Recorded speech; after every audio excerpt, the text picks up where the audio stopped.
1996. Hold on to that. You like this view better?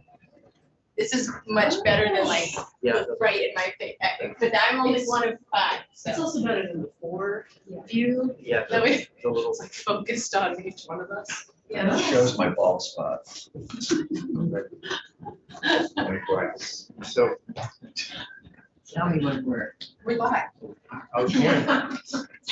So, good morning. Today is Wednesday, January 18th, 2023. This is a meeting of the Senate Natural Resources and Energy Committee.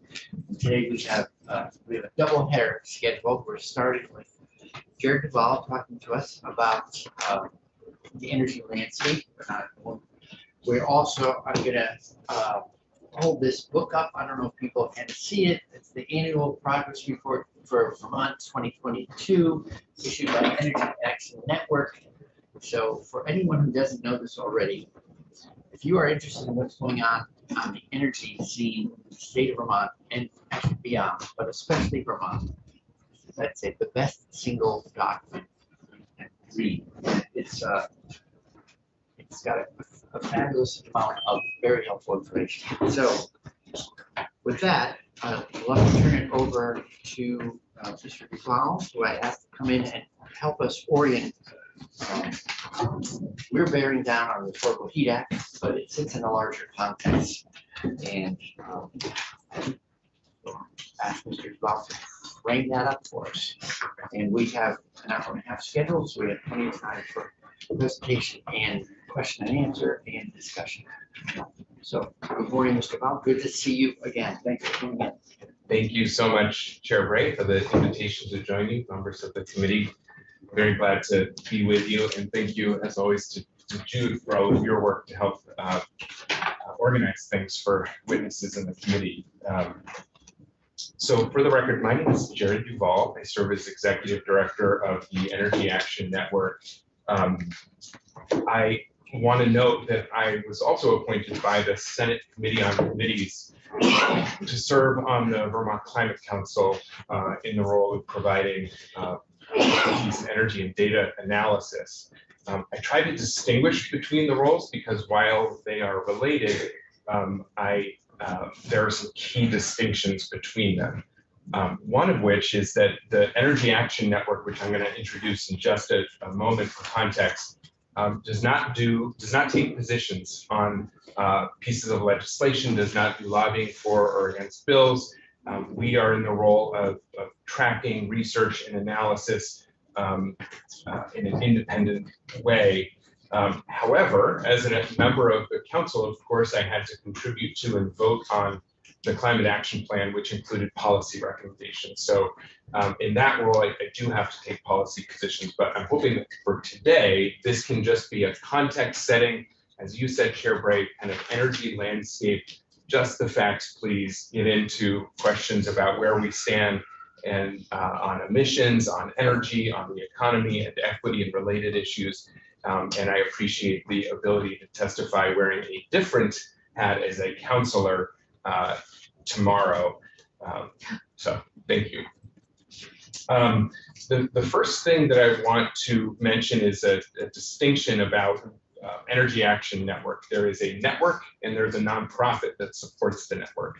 So many of you will know that the network consists of over 100 members, essentially any organization in Vermont, nonprofit, business, utility, any organization in Vermont that is committed to meeting our emissions reduction commitments and our renewable energy goals as a state. And so we help convene that group, share information, facilitate communication, also work very closely with national, state, and regional public partners on collecting data, sharing information. So that is the network. And this is the mission statement that our network of members has agreed to, and that is to achieve Vermont's climate and energy commitments in ways that create a more just, thriving, and sustainable future for Vermonters.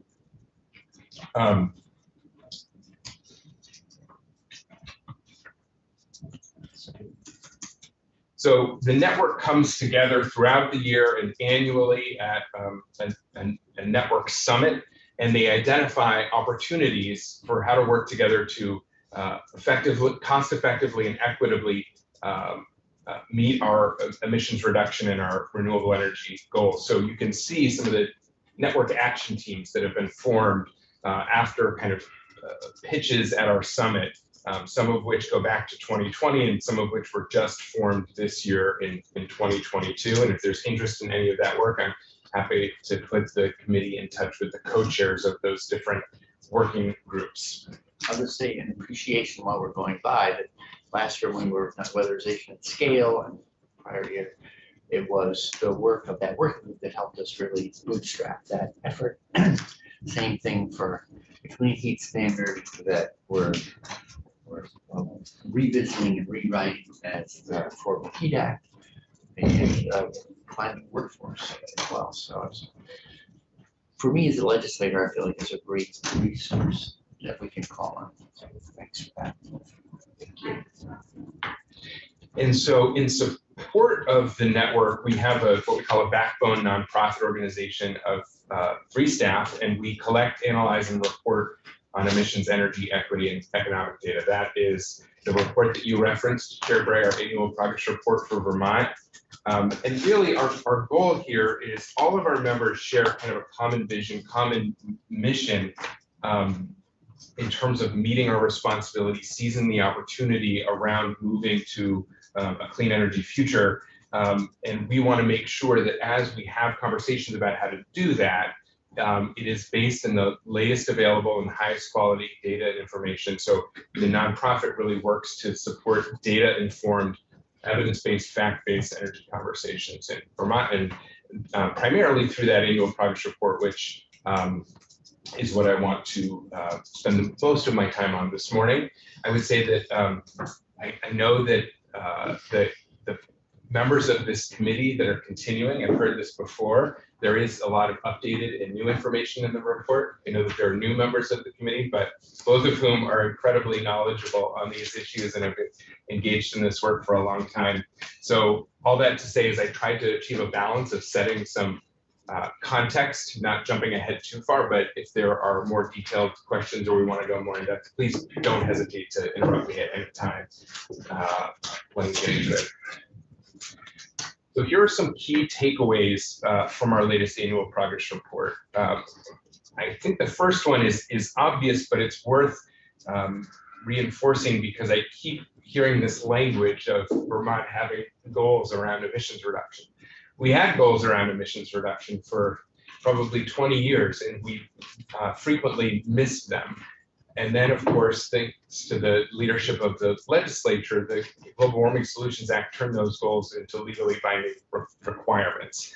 And so, of course, that established the Vermont Climate Council and led to the Climate Action Plan. But I do think that that is an important distinction in terms of what we are tracking for and the gravity of what it means. Still trying to retrain myself to use the word requirements after using goals for example. The next important part is that we are not on track to meet those requirements. There's an important distinction between, Energy Action Network has done pathways modeling about how we could meet those requirements with known, proven, available technologies and best practices. That was built on by the pathways analysis that was commissioned by the Vermont Climate Council and that we heard Jane Lozurchak testify on yesterday. I just want to emphasize the important difference between modeling that shows how something is technologically feasible, which has been done. We know that we can do this, and the steps that need to be taken from a policy and programmatic level to ensure that that happens. Just because we can model something as technically achievable doesn't mean that it will happen on its own. And I think that that's an obvious distinction, but it's a really important one that I think sometimes gets lost in the conversation about the pathways that were developed for the Climate Council. And I'll mention that, or I'll talk more about that briefly. But what we know right now is that in order to meet those pathways or be on track, we would have to be advancing the recommendations of the Vermont Climate Council and the Climate Action Plan, and only some of those have been advanced. That relates to the next point around, and again, in this moment, let me just say this as a counselor, that Vermont has not passed the policies that were recommended in the Climate Action Plan. I think that's an objective statement.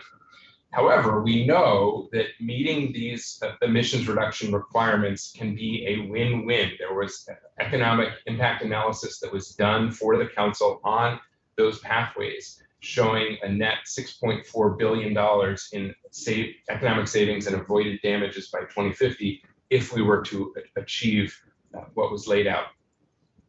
And to do so, we need to look holistically at all of our sources of climate pollution, especially the ones that are the largest. And combined, the transportation and thermal sectors are about 3/4 of those emissions.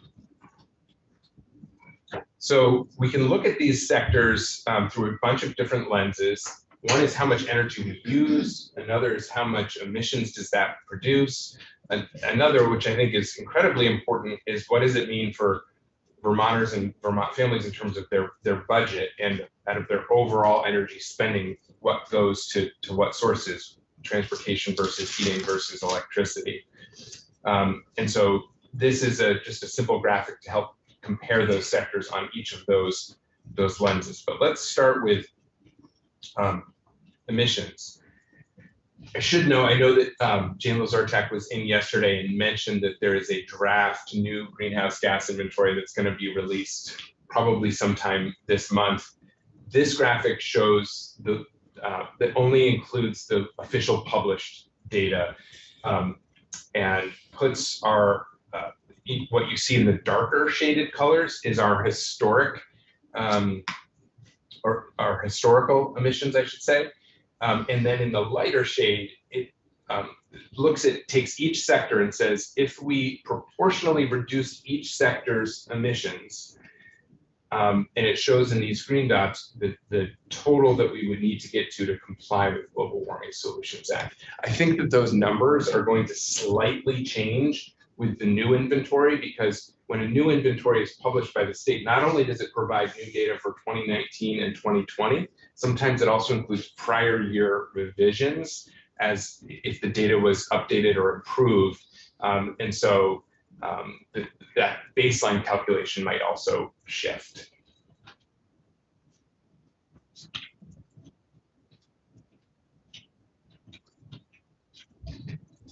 So here is this is what Jane Lazarchak shared yesterday in terms of the draft of the new emissions inventory. Just want to note a couple of things about this, because the draft inventory that will soon be published goes through 2020. And I think that necessitates some important caveats about how to interpret that data. And that is that, of course, in 2020 was when the pandemic began in March. And we saw some significant changes in energy use and emissions as a result of that. So, for example, in 2020, gasoline sales in Vermont dropped by 17%, over 52 million gallons, as people were driving less. Diesel sales dropped by 7%. And combined, that effect was a 15% reduction in greenhouse gas emissions from our transportation sector in 2020 compared to 2019. So that raises a question in future years as we move towards the requirements that we need to meet in 2025, for instance, as the first benchmark. To what degree will that snap back versus to what degree will some of those changes prove to be more durable? On the more durable side, there were changes that have continued in terms of more remote and virtual work that has led to less commuter miles. Anyway, I just want to note that I don't think we should draw future year projections from a single year of data, especially not one that is likely as much of an outlier as 2020. And here's a good example why. This actually, I want to recommend on Sunday, the Public Service Department published their annual energy report, which includes a lot of really good information, helpful data and presentation. And one of them was this graph that they pulled the information from the Joint Fiscal Office. And so we, of course, gasoline and diesel sales, that fuel use is directly related to the emissions that come from it. And so we see that decline in 2020 that we saw in the transportation emissions. And we see definitely some bounce back in the data in 2021 and 2022, not quite to the same pre-pandemic levels, but it does suggest that in 2021, we will likely see those emissions go back up. And so that's important when we think about trend lines of what do we need to do to ensure that we meet a 2025 requirement. We can't just assume that we'll be at where we were in 2020 or that will continue to decline. I want to mention that when we think about these emissions, I think everybody around this table already knows it very well, but I want to pause because I hear it a lot in public conversation. There will be this assumption that we should focus on the big things like airplanes, and they must use a lot of fuel, create a lot of emissions. And that piece of equipment certainly does.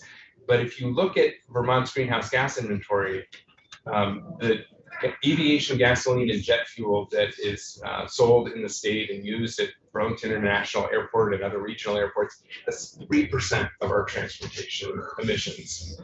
And it's, in data, we often talk about the long tail. It's all of these little things adding up to a very big number. So all of those, 600,000 or so vehicles, which are primarily gasoline and diesel, that adds, the light duty fleet is 71% of our transportation emissions, whereas heavy duty diesel vehicles were about 11%. So within these sectors, it can be helpful to break it down. What is coming from residential or commercial or industrial, and have that inform the policy conversation. We can do the same thing in the thermal sector. So the green shows residential fuel use, the blue shows commercial, and the orange industrial, and then it's broken down by fuel type. This again is pulling from data in the greenhouse gas emissions inventory.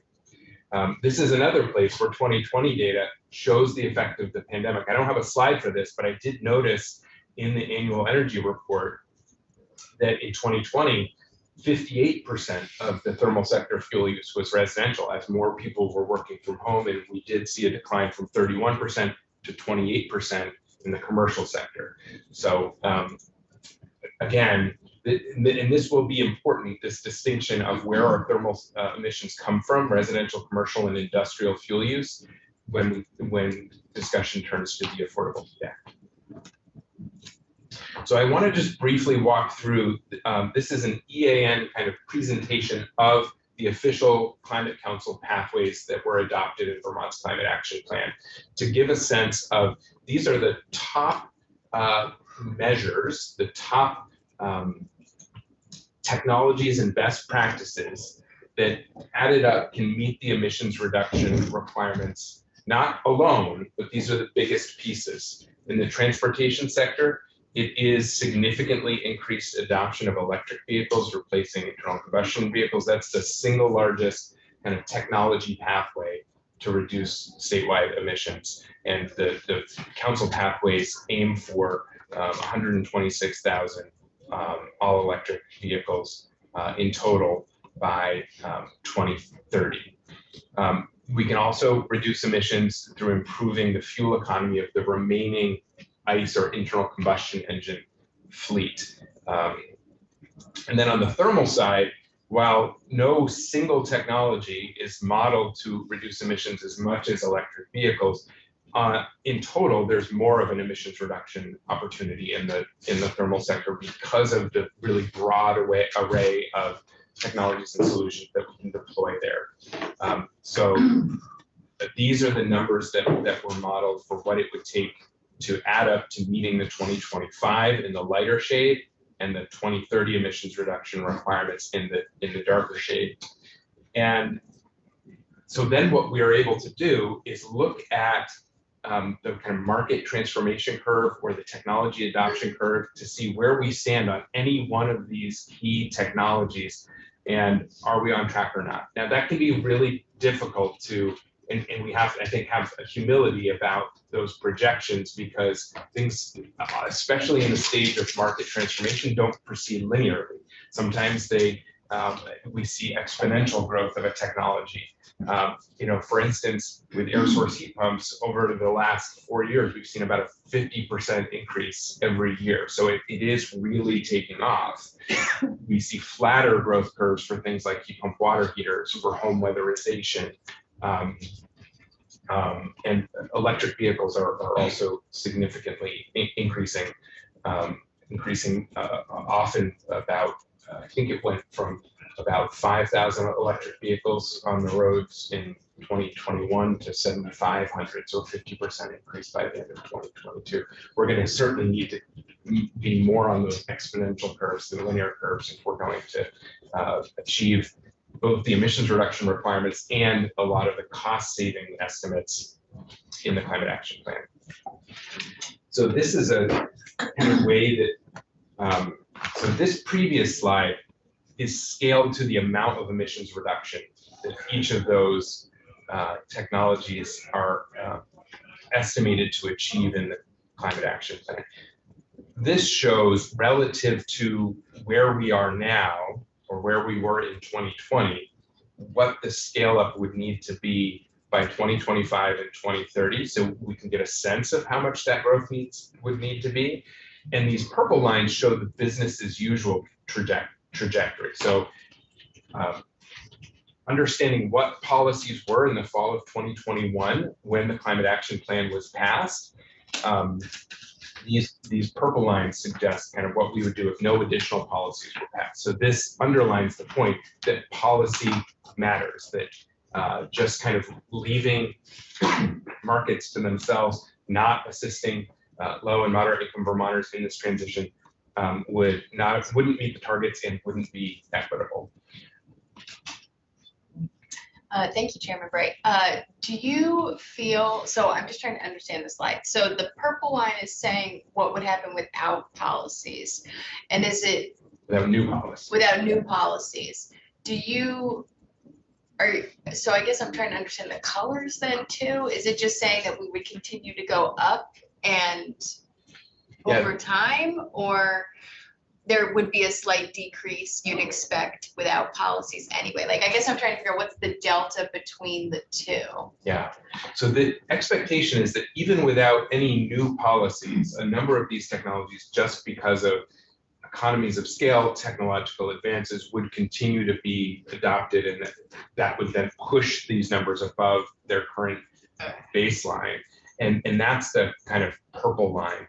The delta is the top of the bar. And the top of the bar is what we're aiming for, for everything to add up for 2025 and 2030. I should also say, again, humility around data is that this is one set of pathways, the set of pathways that the council thought was most appropriate and feasible to aim for, given current information, technology, supply chains, workforce, all of these factors. However, we could still meet the emissions reduction requirements if we lowered one of these bars but increased another one. So this isn't meant to be an exact prescription. It's meant to be illustrative of the scale and pace that we need to achieve. But of course, where we end up will likely, some of these will likely be higher, some will likely be lower. But on net, if you lower one, you've got to exceed in another one for it still to all add up. Yeah, so that I think if someone has seen this report before, one of the daunting things when you first appreciate what's going on is that we have to do all of that. It's not like we're choose your own adventure. One of them, that we need to make progress in all those ways, or as you say, more of one if we're doing less of another.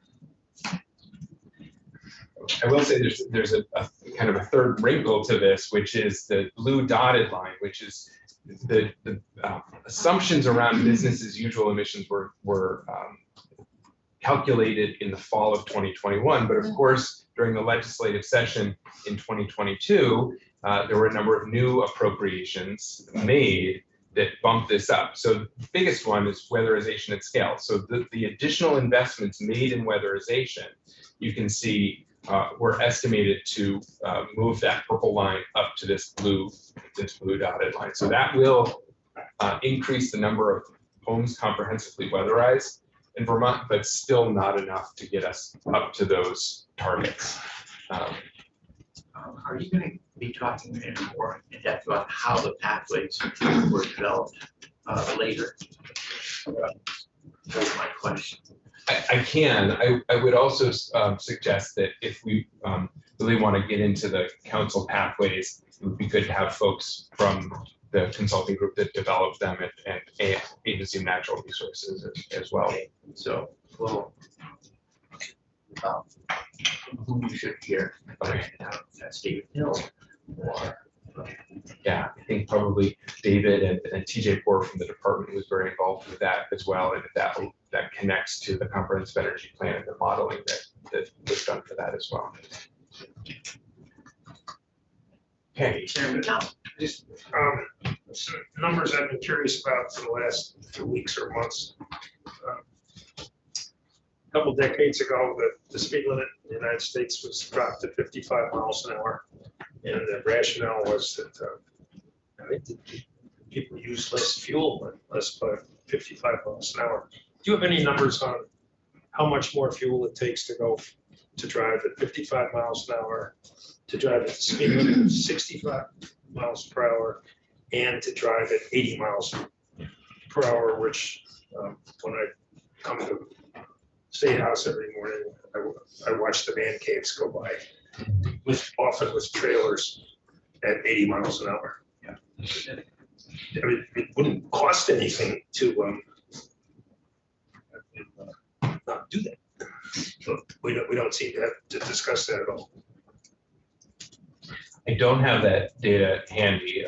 Of course, there is more fuel consumed, at higher speeds. I don't have the exact numbers. I do know that the council looked at that, and when we looked at the kind of expected reduction in fuel use and emissions, there was always this balancing act of there were so many different criteria in terms of cost effectiveness, equity, feasibility of implementation. And there are a number of things that I think would likely be a big lift to change and probably engender a lot of public opposition for not very much impact. And I think that likely falls into that category. I think it could be a strategy. Speaking theoretically from a data perspective, that could be a strategy to reduce emissions. But in the grand scheme of what we need to do, I think it would be incredibly marginal. I was just handed something here that says going back to 55 miles an hour would save 2% of assuming that it was obeyed. 8%.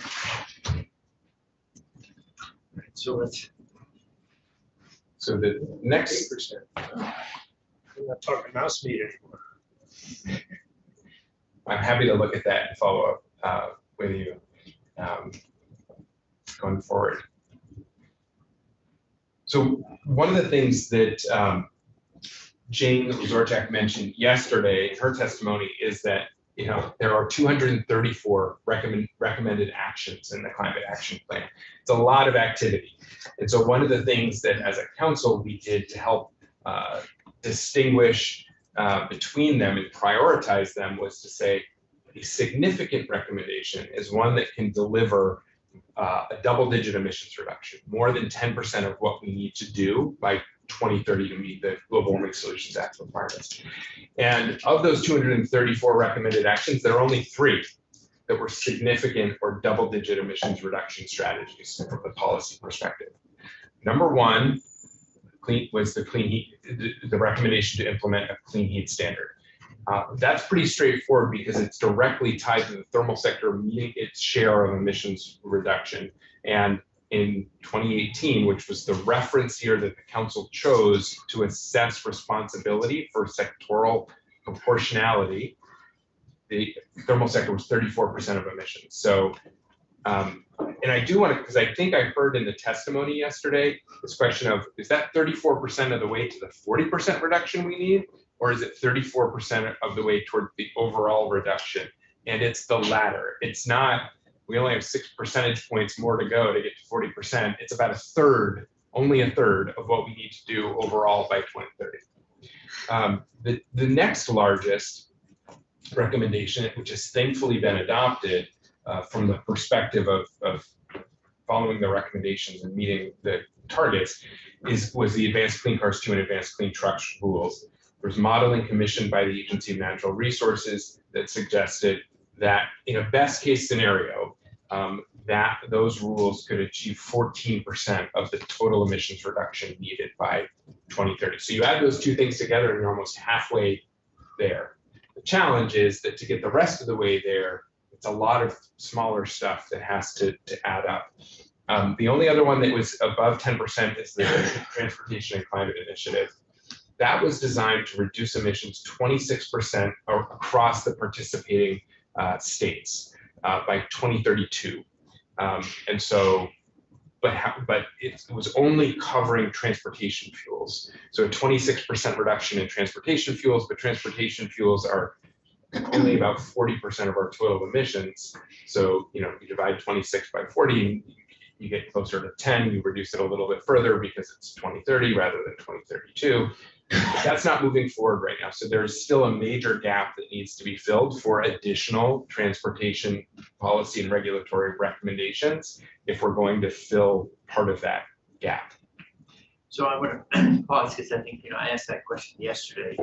It seems like when you hear 34%, at first it sounds great because by 2030 we're aiming for 40% in the thermal sector. And look how far we've come with a single program, but just want to make sure I heard it right. That of the reduction required for 2030, this gets 34% of the way there, leaving 66% yet undone for the thermal sector by 2030. Not for the thermal sector, for the total emissions reduction needed across the entire state.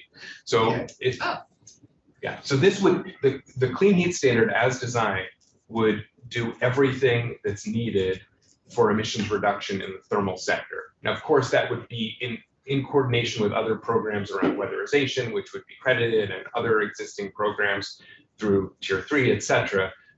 So one of the things that the Global Warming Solutions Act points to is a list of 8 objectives of how to achieve emissions reduction. And I can't remember the exact language, but one of those is that each sector should reduce emissions roughly in proportion to, their share of the pollution. And so in 2018, the thermal sector was 34% of the total emissions. Clean Heat Standard is designed to reduce thermal sector emissions 40% by 2030. So meeting that sector's proportional share of responsibility. I think part of this challenge is a timing challenge, right? When the Climate Action Plan was originally written, the Transportation and Climate Initiative program was very far along, and it seemed very likely. I think that many folks assumed that would move forward after Massachusetts and Connecticut and Rhode Island had signed an MOU to implement that program. That was a recommendation of the Climate Council that Vermont sign on to that as well. And so at that point, it felt like there was a clear strategy in the transportation to deal with transportation sector emissions. And the big hole that needed to be addressed was in the next biggest hole that needed to be addressed was in the thermal sector. But then, of course, the Transportation and Climate Initiative, Connecticut and Massachusetts pulled out, and there's a question about whether there will ever be regional viability for that program again. And so now, where the situations have flipped, there's a very clear kind of recommendation that the council made to deal with thermal sector emissions, and there's an effort to identify transportation sector emissions reduction solutions.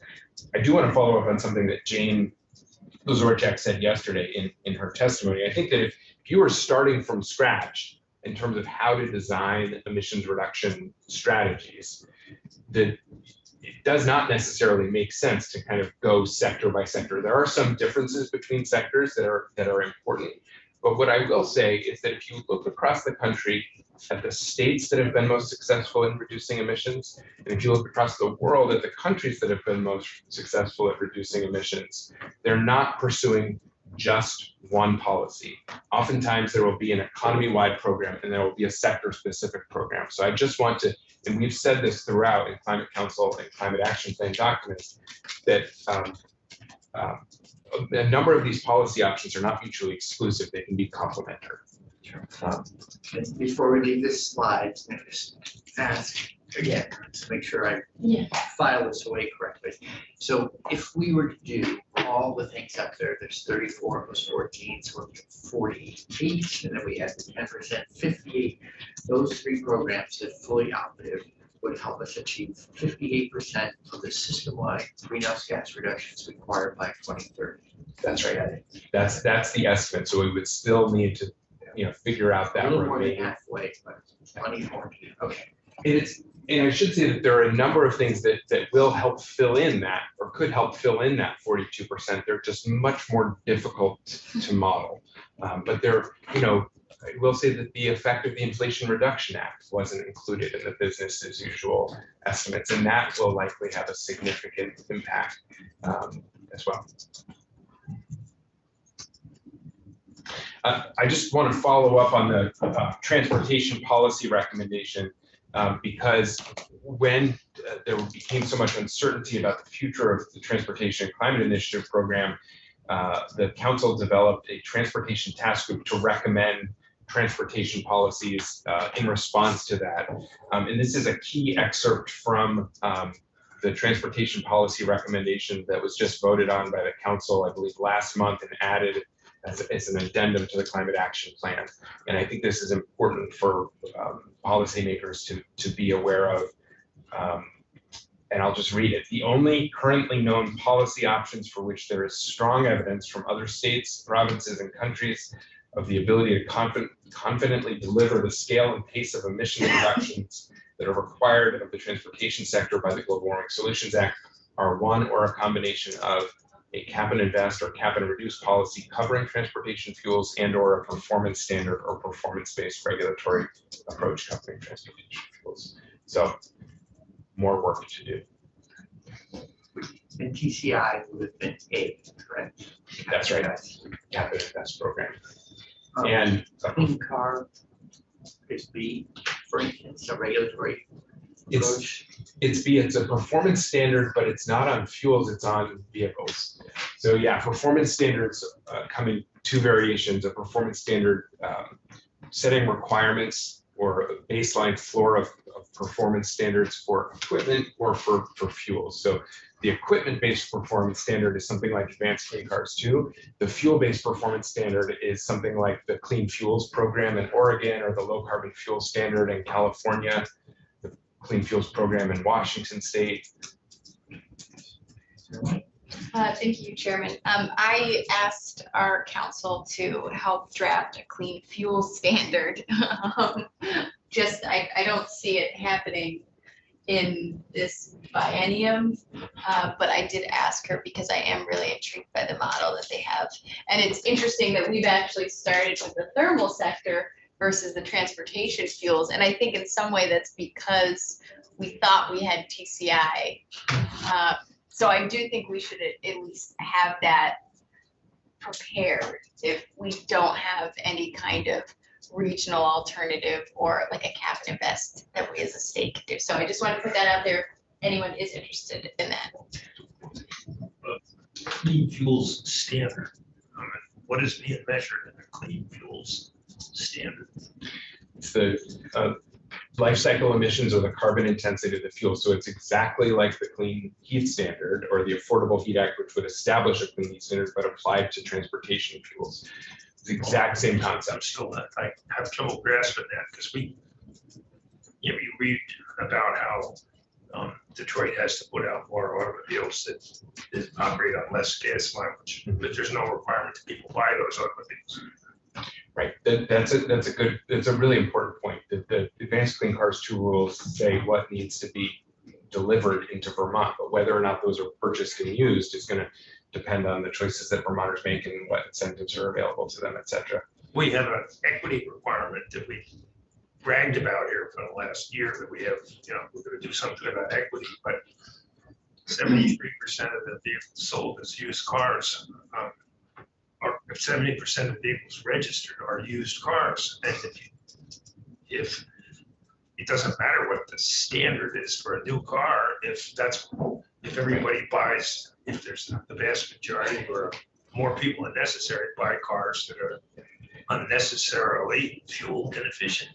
And I think that's one of the reasons that a performance standard focused on fuels can be complementary, because it gives you options beyond just new vehicle purchases. So for instance, in Oregon with their clean fuel standard, one of the ways, there are a number of ways that the obligated parties, which are importers of gasoline and diesel into Oregon, can get clean fuel credits.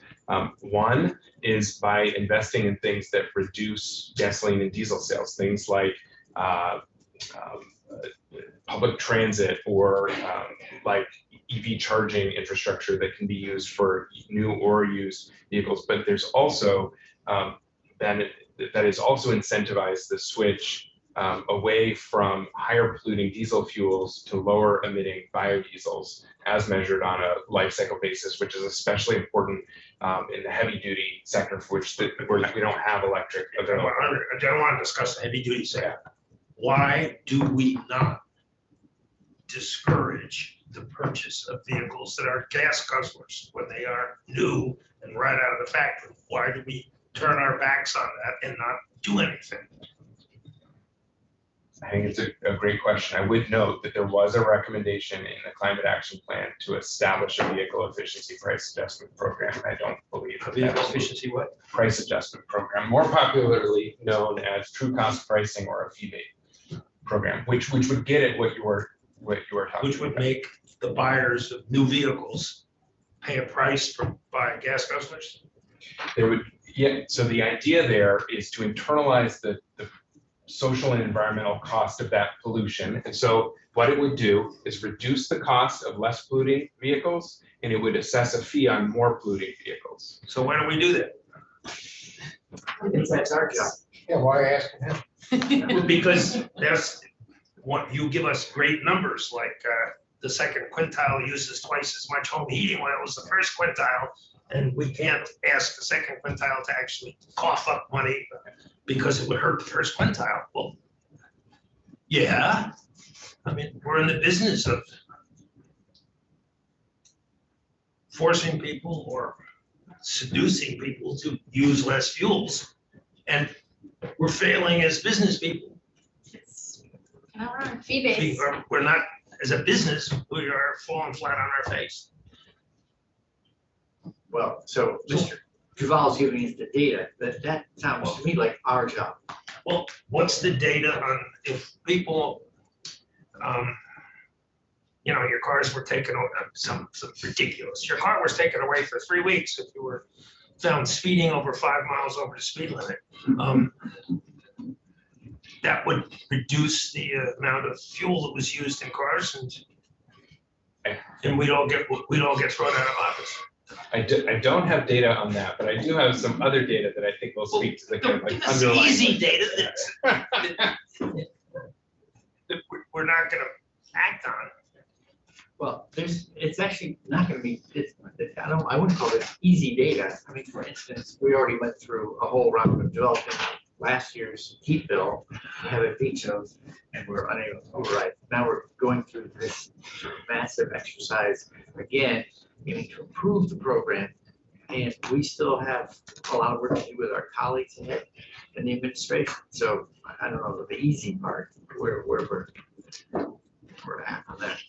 But so your point's well taken. There are harder things to do, but I would say they're our job.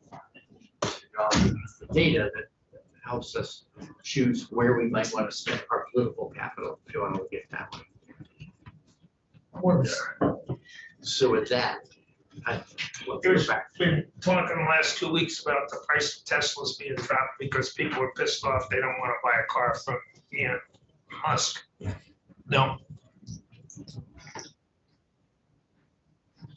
If the price of electric cars has dropped by 20%, that was a number that was bandied about. we can't come close to that kind of incentive. That's a free incentive. So I do have a lot of information about the kind of economics of the incentives and on vehicles, et cetera. So happy to talk about that. This slide is the summary of the economic analysis that was done for the Climate Council on the Climate Action Plan. And yes, in order to achieve our emissions reduction requirements, there will need to be new investments in electricity generation, in transportation infrastructure, investments in homes and buildings to make them more efficient and be able to use clean electricity. But the other side of the equation is a lot larger, and that is all of the avoided fuel consumption that will come when we do that. And on net, that's what leads to both economic savings and avoided damages on net in total of $6.4 billion. I think that can be counterintuitive to folks because we're so ingrained in this false narrative of environment versus the economy, when in fact, this can be a win-win situation of reducing emissions while reducing costs and promoting affordability. I want to talk a little bit about why that's the case and where those savings come from. So on the transportation side, this graph compares the prices since 2005 of gasoline and diesel versus the price of electricity to charge an electric vehicle. And what we see is that gasoline and diesel are on average much higher cost than electricity and much more price volatile. So, and this is, this number down here on the green line is just the average, electricity rate to charge an electric vehicle. But there are programs through some utilities to have off-peak charging rates that brings that cost equivalent even lower. The same is true on the heating side, although it's a little bit more complex because there are so many more options. But if you look at the gray line, the pink line, and what is that, purple line, those are propane, kerosene, and fuel oil. Historically, on average, highest cost way to heat a home or a building, excluding kind of old resistance electric heating systems, which is that yellow line up top. We see the volatility, it's particularly pronounced right now, but this is not a new phenomenon of the roller coaster price swings of fossil fuel heating. In comparison, this blue line down here, it's got a little bit of movement to it, but it's on average much lower cost and more price stable. That's heat pumps. You look at wood heating, wood pellets is this green line here. It's gone up some, but it is on average much lower cost and much more price stable. So this is the opportunity in the transition, is to help folks move off of a roller coaster where they're paying a lot more than they can afford, don't have clarity about how much it's going to cost their household budget, to things that will save money. And then there's this added benefit of all of that fossil fuel spending. 100% of the fossil fuels that we use in Vermont are imported, and varies fuel by fuel and what the price of the commodity is versus the retail price. But on average, about 75 cents of every dollar that we spend on fossil fuels leaves the state economy. It's a commodity that's mostly going to pay the fuel importer. It's money, going to Saudi Arabia or Venezuela, or it's a global market. In contrast, these heating solutions that are both lower cost, more price stable, they also keep far more money in Vermont. So 70 cents of every dollar. It flips it on its head. When you use electricity for a heat pump or an electric vehicle, 70 cents of every dollar stays and recirculates in the state, contributes to local jobs and the local economy. So there's a number of ways in which this can be kind of a positive feedback loop rather than a negative one. Let's bring it to a more individual level, because I know that these graphs of just the average price can be difficult to work with.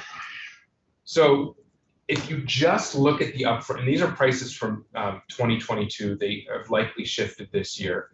But if you look at just the upfront cost of a Nissan Leaf versus a comparable vehicle, a Nissan Altima, that Leaf was priced a little bit higher. But if you account for the incentives that exist, both federal, state, utility incentives, that purchase price for the electric vehicle becomes lower than the gas vehicle. And then you add in the cost of maintenance and fuel for the vehicle over its anticipated lifetime.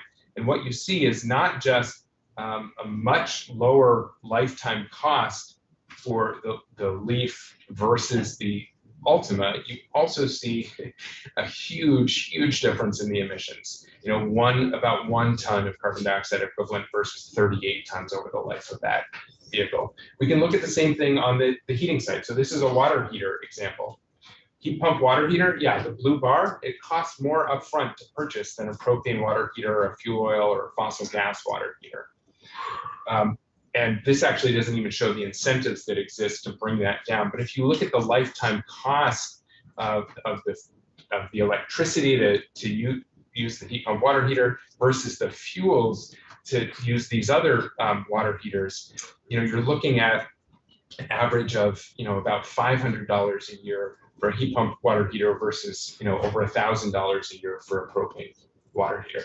These are significant differences. This is why my personal anecdote is I get these mailers from propane companies that say, we'll give you a free propane water heater. Why do they want to do that? They want to lock you into a piece of equipment for 12 years that will have you paying them. You know, and I think propane is also really misleading, because oftentimes people will compare the price of a gallon of propane versus the price of a gallon of fuel oil and say, oh, propane's less per gallon than fuel oil. It also has 66% of the energy content of fuel oil. So you have to use far more propane to get the same heat that you do from fuel oil. So that's what you can see here, is that, you know, the November prices for these fuels are on the right-hand side of this graph.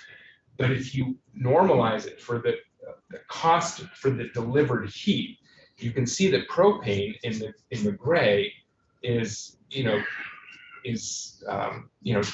often higher cost per amount of delivered heat than fuel oil. Right now, it's a little bit lower.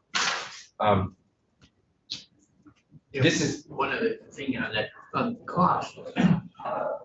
I was looking at data for kerosene prices as well as transportation fuels, and there's a tremendous amount of variability in the pricing. I saw a range of up to $1.45 for a variation of kerosene prices per gallon, and up to $1 on the price of gas. So there's a lot of variation in the market. So when people worry about the impact of a program on the price of fuels, I think most people don't have a very clear picture of what they're paying on heating fuels compared to their neighbors. We see gas prices posted everywhere. Yeah. We don't know what the ticket that got stuck in their front door was after the last fill. So it's not nearly as transparent in the market. And so it makes it hard for consumers to be good shoppers. Yeah. Yeah. Make a lot of money confusing consumers. And we don't employ the same strategies when we're trying to bring fuel costs down. This is another view on the same topic. This is another graph that was pulled from the just released annual energy report by the Public Service Department. And it's a great report. I would encourage you to have TJ and their team in to present on it. But this just helps, is another view on comparing those costs of heating by fuel type, and the extent to which we can help folks, you know, be heating with lower cost sources versus higher cost, both from your wallet or pocketbook perspective and from the cost to society of the climate crisis, all the better. I also want to focus briefly, I know we don't have a lot of time, but this is really important, the energy equity component of this, which is that, as you said, Senator McDonald, folks who have higher incomes consume, on average, a lot more energy, both heating fuel and transportation fuel. You can see that here. This is broken down by income group. folks making, this is data from the American Community Survey in 2018, folks making more than $118,000 were spending a combined nearly $5,000 on heating and electricity, bigger homes, etc. Folks who were in the lowest income quintile were spending less than $2,000. I think actually in many ways we'd want to see this higher to the extent that it means that folks aren't able to be comfortable. But what we do see is this, this is in state data, we see it in national, international data, as people at higher incomes are consuming a lot more energy. However, keep this image in mind as you compare it to this, which is that as a share of total income, lower and middle income folks are spending a far higher share of their total income on that energy, even though it's a much smaller amount of energy. And that just speaks to the immense degree of wealth and income inequality that exists both nationally and internationally. So, that $5,000 on average that folks making above $118,000 a year were spending on energy, $5,000, but about 3% of their income, whereas that $2,000 that the lowest income folks are spending, it's sometimes 18% of their income. And so from an equity perspective, it's not just enough to focus on the kind of gross fuel use, the gross emissions, but lowering an energy burden, which maybe folks who are using less energy or creating less emissions, but for whom, when they can be better served, it can make a much bigger difference for their budget and economic situation. Senator White. Thank you, Chair Frey.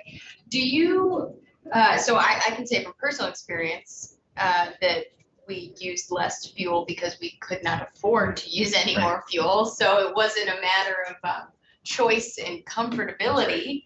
Are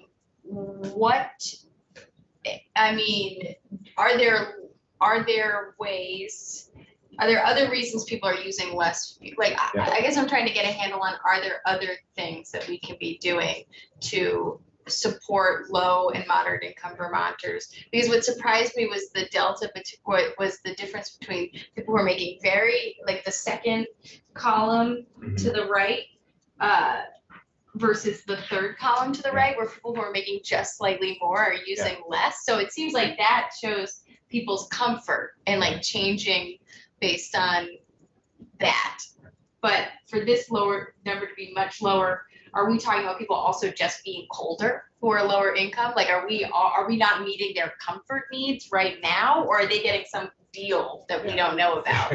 Because I actually think what I struggle with is I see a lot of low income folks who just do not heat and cool properly. So to actually get, in a way, they should be actually paying more money, but they cannot. So that is why it is so much lower. So.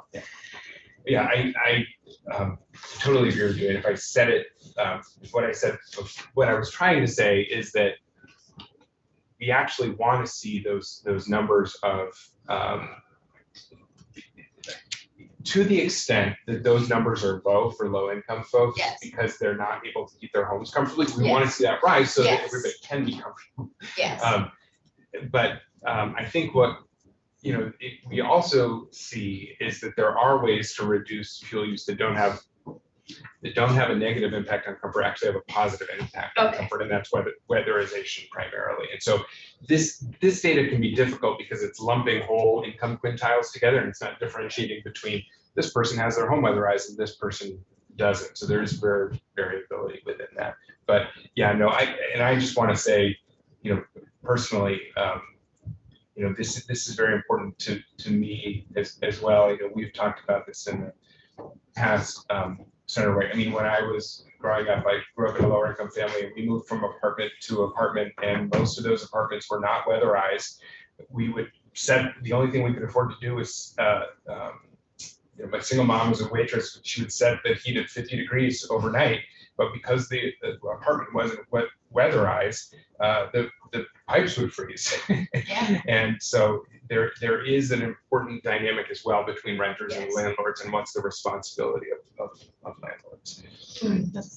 Well, to chime in on this one, although we're spending a lot of time on due diligence and technical analysis, scientific analysis to make sure we're meeting our responsibilities in designing it for PETA. Underneath it all too, there is a social equity piece where the transition away from our fossil fuel reliance can deliver positive benefits to a society that's become increasingly income.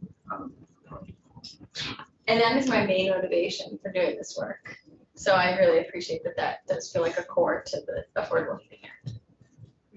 We talk a lot about social equity, and we sit here and watch Okay, we're gonna keep people going. with a lot of money buy gas guzzlers, Yeah. which automatically become the property of poor people if the warranties run out. We take it, we try to reform. Mr. Chairman, the witness's job is to be an expert and to give us reliable, pertinent information. You do an excellent job of that. Our job is formulating policy based on that. And a big part of that is communicating with our constituents. And what is so frustrating is looking at these data and then reflecting that not only do many of our constituents not get it, they seem to have gotten the 180-degree, perfectly wrong interpretation. That namely, fuel is expensive, we're having trouble staying warm, and you politicians are making it worse. Yes. And you gotta kill this awful clean heat act, this affordable area. How do we, our challenge, not yours, but our challenge, is to take what you've given us and somehow communicate that to a public that, as I say, not only doesn't get it, they've got it completely wrong.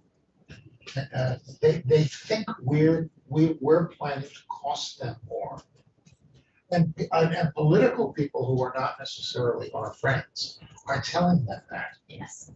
They're saying that your fuel bills are too high and these greenies are gonna make it worse. And I don't know how we're gonna communicate. Well, I think that's something we're gonna have to work on very steadily and consciously. First, we're talking with our Senate colleagues and then outside the building as well. So it's certainly, to me, the story behind all this data is how the current system is the unaffordable system. Maintaining the status quo is the unaffordable choice, not finding a better solution. Unaffordable for poor people. Yeah. But Yes. that's not, we don't do things based on helping poor people. We're doing things based on saving the world. Well, the two are not mutually exclusive. I would, just point to Logan Weather Data, for example, that's something very much focused on lowering Vermonters and helping them with money and health and savings on energy. So, but let's go. So I we only will had- have time, but Mr. Duvall only has another 28 minutes with us or so, so let's keep going. So I only have 2 more slides. I have others that we can talk about. I want to leave time for any further questions. But this question often comes up. You look back at those pathways that were produced for the Climate Action Plan and the Climate Council of what we roughly need to do by 2025 and 2030. It involves a lot of electrification, a lot of electric vehicles, a lot of heat pumps, a lot of pump water heaters. So people often ask, what does that mean in terms of the grid, in terms of our transmission and distribution system? And I would encourage the committee to have testimony from Velco because they look very January 26th. perfect, because they've looked really carefully at this question and they've produced a long-range transmission plan. And they model projected kind of future electric use and peaks and what can be done to manage that. And I actually think that there's a good news story here that often goes under the radar, which is if you look at our peak electric use, it has declined significantly from a peak of 2006, which creates some more headroom in the summer and especially in the winter to electrify more of our transportation and heating. And that is in large part because of the effect of policy. because of all of the reduced electricity use that has been achieved in Vermont relative to what would have been if it were not for the investments in energy efficiency. Senator McDonald, this is your slide. So by requiring and incentivizing the amount of energy efficiency, electric energy efficiency in Vermont that we have done over the last 20+ years, that has made it more possible to beneficially, strategically electrify our transportation and thermal sectors. But there's a lot more detail on that in that long-range transmission plan from Velco, and they can go into more detail on that than I can, and they're wonderful. And ISO is going to come in as well. That last slide. Who buys electric vehicles?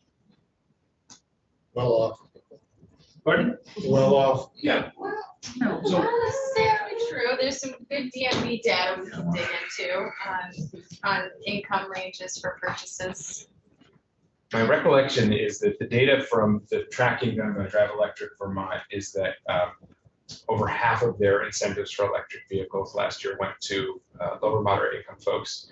And if you look at the most popular selling models, the two most registered electric vehicles in Vermont are not Teslas or Audis or BMWs. They're the Nissan Leaf and the Chevy Bolt, which are two of the most relatively affordable or less expensive than other EVs on the market. I stand You ought to be corrected, spending and more actually, money subsidizing them. I've ridden in Senator White's electric car. I should have known that. I was being a little. I get into analogies all the time, but if you ask people what brought the Vietnam War to an end, it was the lottery for the draft. Oh. Because the previous system was green. It was all that green people who, you got a 4-year college deferment, you didn't have to go, so who cares? So if you have enough money to buy fossil fuel, you don't have to, you buy it. If you have more money and you buy, man caves, and the number one selling vehicle in Vermont is the 4-door four-wheel drive pickup truck. The biggest waster of fuels for vehicle is the number one seller, and we don't do anything about it. Well, you had a fee-based bill, so I think we all get your point of view on this one. So let's park this and come back to a fee-based later and keep going with the presentation. So I do have some additional slides I can share. I'd rather just pause here to see if, I know you've had the report thank you for sharing it on your first day together as a committee. If there are any kind of questions that have come up either as you reviewed that or throughout the course of this presentation, I want to make sure to respond to the wants and desires of the committee rather than just continuing to go through slides. Thanks, Chairman Bright. So we had a question related to, You have a very handy dandy thing in the back that shows like where we are progress wise with all of these different policies that we've done. and there was one that we couldn't figure out if it's somehow captured in here or if it's not being captured in here. And that was around a standard for thermal back from, I think it was 2006. We had Secretary Moore come in and talk to us. So I was wondering if you could just describe a little bit about the thermal piece here and the CEP requirements for 2016, because I thought that that was being captured in that report out, but maybe I need to get the exact what the requirement was that they need to report out what year, but it's not called out. But Okay. yeah, if you could speak a little bit to, I see that we are trending downwards, meaning we are not meeting the goal for our thermal requirements for 2016 at the CEP. So do you feel that that's reflective? That's based on this, it's accurate information. Are we meeting, I guess what I really want to know is, are we meeting any other standards around thermal or any other report outs that there's a bright light on, or are we truly trending down based on this main requirement? Yeah, so just for context for folks who are following along, even online, this is a chart that's on page 34 of the latest Energy Action Network Annual Progress Report. We call it our traffic light chart. And what we basically try to do is take statutory requirements or goals and comprehensive energy plan, like administrative targets and goals, and say, here's what they were. Where do we stand now? How does that compare to last year, and what's the trend line? So those first, there's a lot of red in this chart, which means we are not, we haven't met or we're not on track to meet the goal. And then that arrow will say, but did it go up or did it go down? And on that specific question about the thermal sector, I want to follow up with you after this, because I want to make sure there were many components of the 2016 Comprehensive Energy Plan that continued in the 2022 Comprehensive Energy Plan. There were some that shifted. So I just want to make sure that I understand completely, and then happy to follow up with you and the Public Service Department. And I'll look back at the slide to see because there was one thing that isn't captured in here that we weren't sure if we needed to request a report out on, or if it was somehow like lumped in with the goals or the requirements. Yeah, and it may be something that we can add for next year if we didn't capture it. We should. Yeah, thanks for remembering it. Was like we weren't sure what it was. So good to get to it. Do you have so if I'm reading this correctly, the thermal line, the first one based on the 2016 Comprehensive Energy Plan, that aims for a 10% reduction. But am I reading that the 2022 status is that we're actually up 7.5% on heat? On total fossil fuel consumption across buildings. As of 2019, it looks like there were 37.5 trillion BTU consumed of fossil fuels, which is above that baseline year. Do you have, and it surprises me a little bit that I would just think with newer construction, stuff like that, we would end up with more efficient buildings over time. We have a weatherization program going on. We have newer construction that's more energy efficient. It surprises me that we're, seems surprising bad news to hear that we're actually going the wrong direction and using more fossil fuel for heating. You know, sort of the big picture story behind that, unfortunately, right?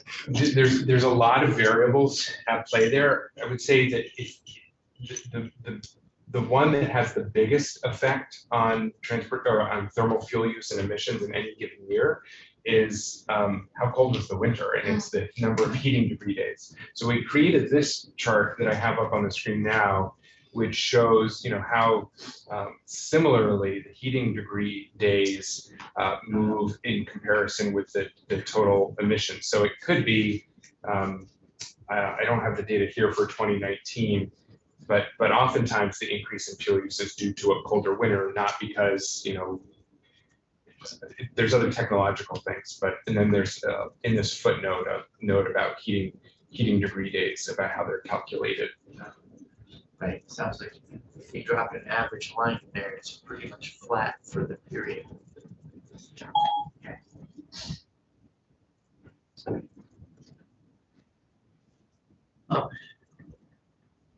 Any other questions for Mr. DeVal? Sarah, what? Well, so thank you. This is great. It raised for me a lot of questions that I'm wondering about that have to do with other organizations, thinking about particularly that breakdown of the quintiles of income, right? So thinking about, I'm framing this in the context of the Affordable Heat Act. So thinking about, I'm wondering if efficiency, like we all get a charge on our electric bill to fund Efficiency Vermont. Are there any, is there any income sensitivity on that for, those who maybe are well, yeah, I guess I'll just leave it there, right? Like, so is there any income sensitivity to a charge for Efficiency Vermont?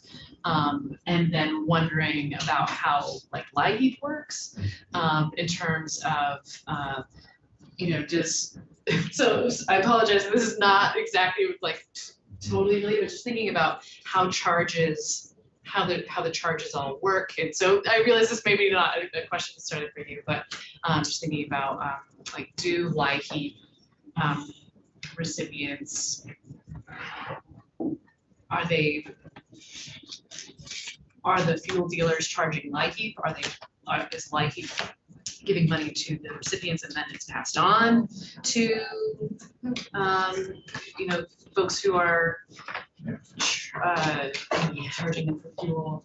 And the reason I'm thinking about this, just how do we help protect low-income folks? Yeah, I have to confess that I don't know the mechanics on some of those specific questions around Efficiency Vermont and LIHEAP, but the benefit of having a very large network of members is that I can suggest folks who I know can answer those questions. So Peter Walk from Director of Efficiency Vermont, and then probably Sarah Phillips of the Office of Economic Opportunity would be. And I'm happy to try to help follow up as well, but they're the direct experts on that. But another question. Yeah, sure. And just by way of reassurance, so we are going to have Efficiency Vermont introduce their program next time you walk by, and Sarah Phillips is on our schedule. Great. Yeah. Awesome. On it. So good. This is maybe more a question for the chair, but thinking about all the transportation related the opportunities and solutions that are on the radar for that, and thinking about that we have a transportation committee, right? So Who's interested in, yeah, whose priorities are? right. So I guess I'm wondering about, maybe this is a question I can ask another time, but just thinking about the jurisdiction, like, because it does sort of overlap. Right? Yes. Feels like And sometimes it doesn't overlap, yeah. it obstructs. Yeah. We've had, so, you could say emissions are emissions, and whether they come from vehicles or from running a boiler, that's of interest to this committee. Sometimes it's hard for us to get a wrench on policies that are of interest to the transportation committee, and I think that is to sort out better, because we've not made the kind of progress on emissions there that we know we need to make. And this committee has a pretty different orientation, but we are talking about public resources like clean air. So I think we have to have that conversation. I have one more, which is, I just want to confirm something that I think I heard you say, which is that with that graph of the electric use over time and the capacity. And so my understanding was that I just want to confirm that we have the headroom in our electric capacity, this one, yes, to add more electric vehicles, to add more electrification of peaks. certainly in the near and medium term, out to 2030, they'll go and they will speak to it more. They're the authorities on this and can speak with more nuance. But I think the general report from them is that they do not foresee concerns about projected adoption rates, even in the climate action plan, not just assuming business as usual, in terms of the grid being able to deliver that power out to 2030.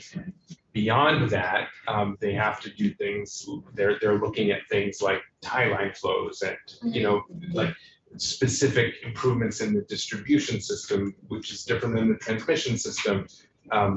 So I think there is nuance there, but in the near term, they're not raising major concerns.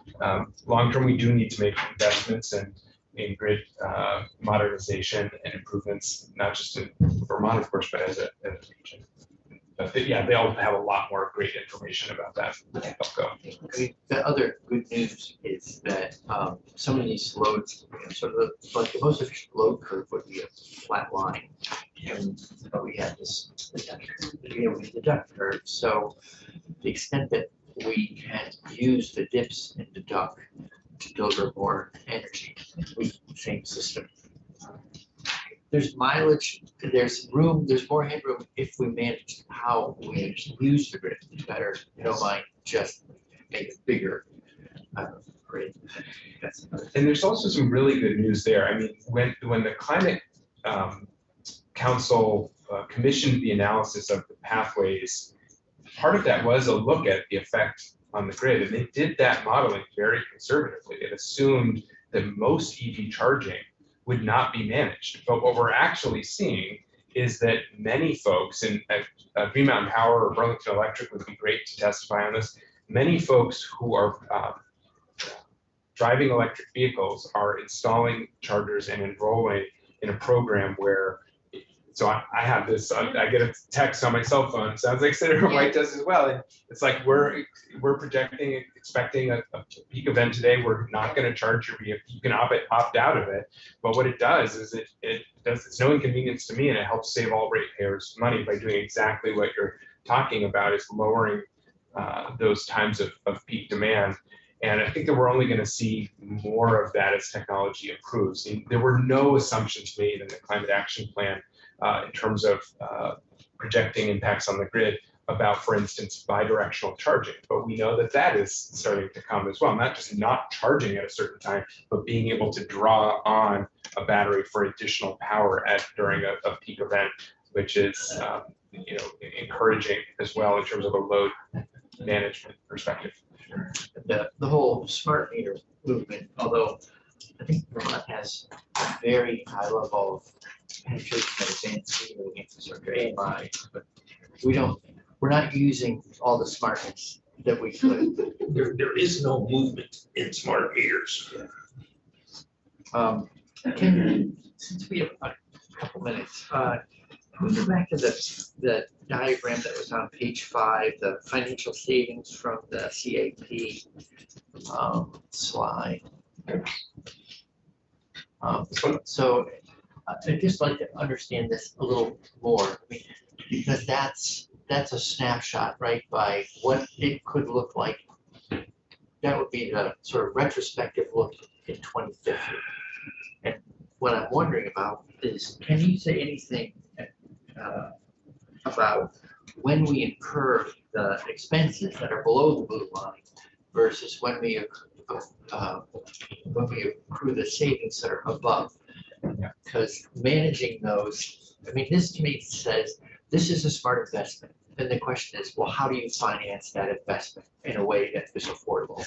And that, I think, just really comes right back to the heart of the Affordable Heat Act and all the work we're trying to do, financing our way to that outcome in the most affordable way possible. So your instinct is exactly correct. There is a graph in the Pathways 2.0 report that was produced for the Climate Council by Cadmus and Energy Futures Group that does show, in order to achieve this, there would need to be upfront investments that would more than pay back over time. And that it's just a fundamental challenge on the things that can durably reduce costs and emissions. Oftentimes there is that upfront equipment change or investment, and then you realize the savings over time. And it's often the opposite on the fossil side. Equipment is priced as low as possible to lock you into those high costs and that kind of roller coaster of prices that leads to you paying a lot more over time. So I do think that the kind of financing strategies question is important. I think we're going to have new resources thanks to the Inflation Reduction Act. I know that there's a working group between VEDA, the Vermont Economic Development Authority, the Vermont Bond Bank, and Vermont Housing Finance Agency to look at how they can most take advantage of some of the new federal financing opportunities so that more of those funds can be provided at low or no interest rates. There are some great private programs that already exist from lending institutions in Vermont where it's lower. So it's a whole very important question of how to be able to achieve those savings. But I think that the time is really fortuitous, given a lot of the federal action that's been taken in terms of ARPA, the IIJA, and the Inflation Reduction Act. Right, and you're reminding me that just before we came back, we had that event to launch the Weather Station Repayment Assistance Project, WRAP. And that ends up being a net zero cost improvements to a home or apartment. To make it, so we'll see how that goes. I think there's $9 million or $10 million in that fund to get the money out and get going. It's my hope that that program turns out so successful that all we're looking for is to grow that revolving loan fund. And maybe there's federal money there to do that as well. Okay. Well, with that, if there are no further questions for Mr. Duval, or if you haven't touched on something, you say, there's one more thing. There is one thing, and I think we can pick up more on it tomorrow, but I want to mention it in the context of these questions about net costs and cost effectiveness. I think the committee discussed yesterday with Jan Lazorchak the marginal abatement cost curves report that was done for the Climate Council. And I just want to point something out that I think is really important, is that, as you said, in order for things to add up, all of those emissions reductions actions outlined in the pathways would have to happen. And those are all laid out here on this axis. Some of these deliver significant savings. So it's not a cost per ton avoided, you get a savings. It's a win-win. You're saving money and you're reducing pollution. There are other things where there is a net cost to reduce that emission, sometimes even above the social cost of carbon. But on net, the savings are very large. And I want to point out where most of these projected savings come from. This left-hand side of the graph shows, so the width of the bar is the amount of emissions reduction, and the kind of height of the bar talks about the net cost or savings. So anything below this gray line is a net savings from a societal level. Anything below this kind of line is a net savings at like a kind of just straight dollar level. All of these ones that are below the social cost of carbon, below that dollar level, are thermal sector strategies. Heat pumps, heat pump water heaters, clean cooking, building shell improvements, advanced wood heat. So if a question for policymakers is, what policy would we lead with to make upfront investments to achieve maximum savings for Vermonters? I think that it's important to look at this left side of the graph, which shows the bulk of those most cost-effective, most savings-generating activities are on the thermal side. That's very helpful. The other thing, we're also not, as a society, this is probably a segue part that John Harrison is coming in at 10:30. The line between the zero line for dollars, and then the social cost of carbon line at 146. That's a cost that we're not accounting for. Right.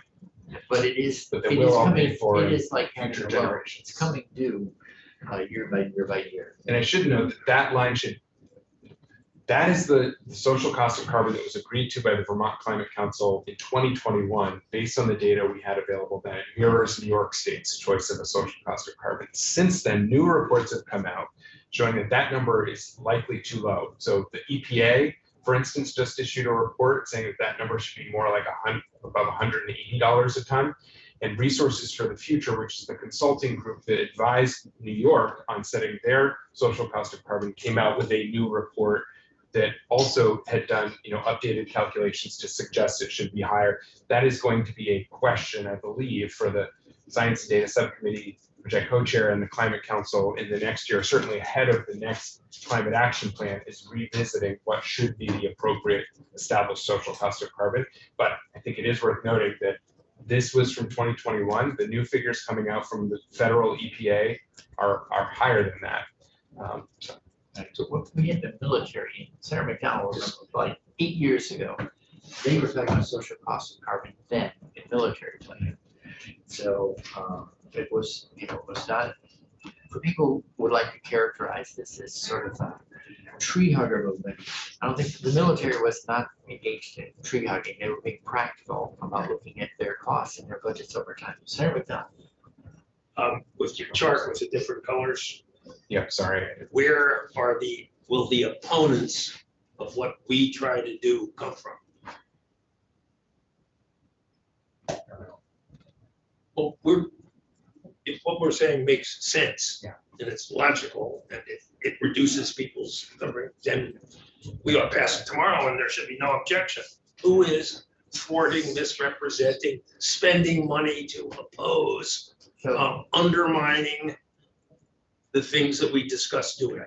so Senator McDonald, this is not a classroom where we're quizzing people listening. If you have a hypothesis, state the hypothesis and ask our guests to respond to it as opposed to some sort of Socratic dialogue. I don't want our guests to be quizzed. If you don't want Socratic dialogue, get someone else. I'm happy to, I will say that there was an article released just yesterday in Reuters that followed up on an International Energy Agency report showing that Western fossil fuel giants, oil company giants, BP, Exxon, Chevron, made the projections are $200 billion in windfall profits because of the higher prices on gasoline last year in 2022.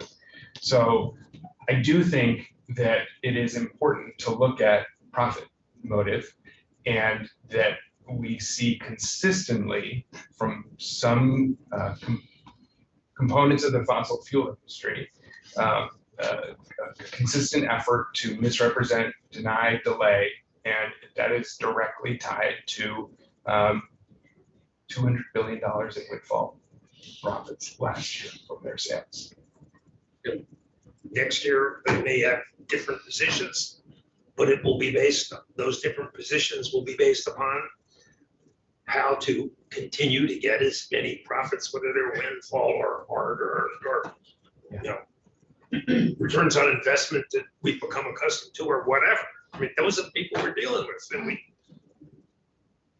don't call them out. So, thank you, Mr. Duvall, for coming in. We'll see you again shortly. That last bit about macroeconomics is a perfect setup for when we come back at 10:30. We'll be hearing from Professor John Erickson about ecological economics.